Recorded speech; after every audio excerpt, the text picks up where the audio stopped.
for a sample size of like 5 trades or 10 trades, and I would go, oh, I lost 6 out of 10. This doesn't work, right? And that may be something that you're dealing with right now. So what I want to give you as an example, let's say you're flipping a quarter, and you flip that quarter 10 times. We know the quarter has 2 sides, right? Which means you have a 50% chance of hitting heads, a 50% chance of hitting tails. But if you only flip that quarter 10 times, it's not going to be tails 5 times and heads 5 times very often. You're likely going to get 6 and 4, 7 and 3, 2 and 8 sometimes, because 10 flips of that coin is nowhere near large enough of a sample size for you to determine that that has a 50% chance. In the same way in trading, we can't look at just 10 trades we placed with chart patterns and go, oh, this doesn't work. We need a much larger sample size. And before that, we need to build an entire strategy.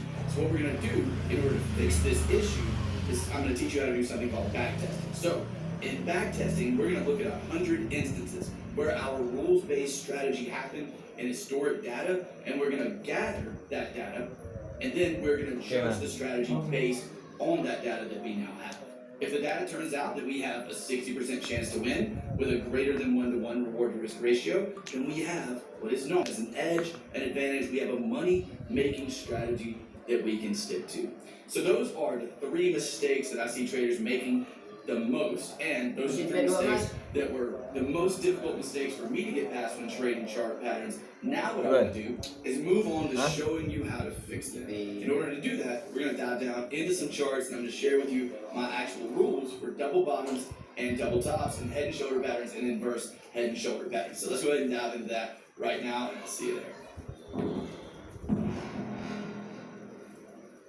Okay, so now we made it to the good stuff. If you guys made it through all of that talking, it was some really important points that I did want to get across before teaching you the entire strategy and the rules I have for these chart patterns. If you made it through all of that, that is awesome. Thank you so much. Go ahead and give this video a like if you got value from it so far. And now we're going to take a look at the actual rules I have for double bottoms first, and then we'll move on to the rest of the chart patterns. So really, really simple here.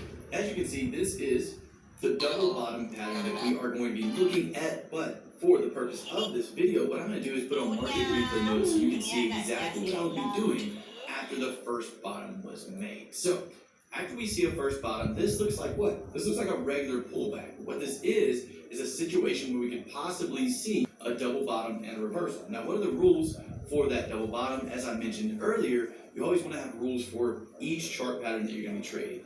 My rule for these is that I make a box from the lowest body of the swing low to the lowest low of the swing low. We'll do that with horizontal lines to make it easier to see. So that would look like this right here. This would be the zone that I want price to test, but not close below. What does that mean? That means that price can come down with candles, and I can see a wick come into the zone. I can even see a body close right here in the zone. I can see a wick come past this zone. All of that would be a valid double bottom for me. But what I cannot see is price come down and then a candle close below this zone. Right. And the logic behind this is that a close below a previous low, like we have right here, indicates further down pressure and indicates that we could be seeing a continuation of this downtrend that we have. So I want the market to stop before this low, but I want it to at least test the lowest body of the swing low. So this is what that looks like with real candles.